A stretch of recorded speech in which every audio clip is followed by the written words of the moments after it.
ohmathgad.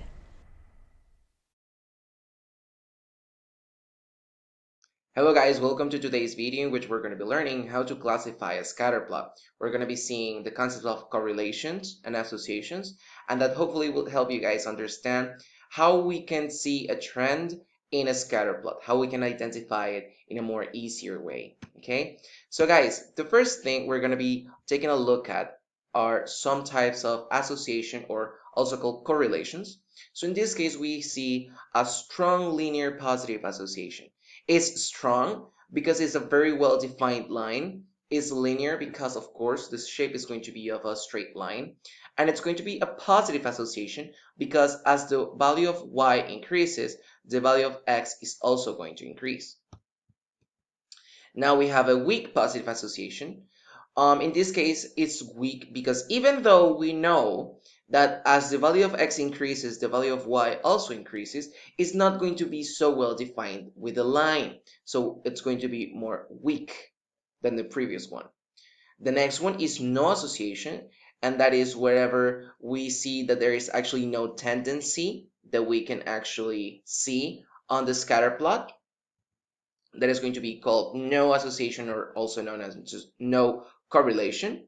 We're going to see that there's a weak negative association wherever we don't see a defined line, but we do see that the points in the scatter plot, right, are going to go decreasing as the value of x increases.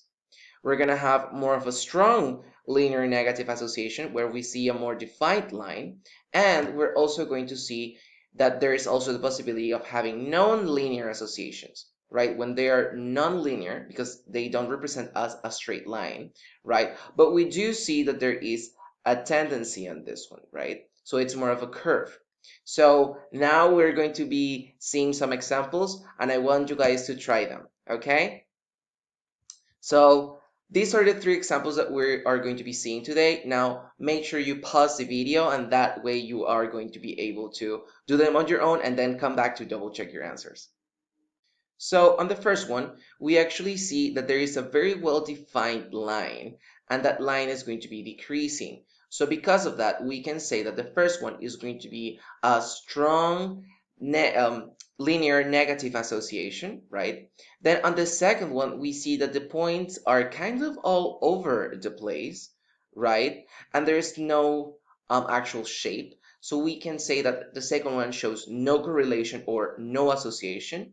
And then on the third one, we do see that there is a very well-defined shape, right? We see somewhat like a parabola of some sort, right? We are going to be seeing a curve. We see that it increases and then decreases, but because it is non-linear, right, we're going to call it that way. So this is going to be a non-linear association. So guys, that is pretty much it for today. Make sure you double check everything we saw and we mentioned on this video, and that way you are going to be able to classify that scatter plot.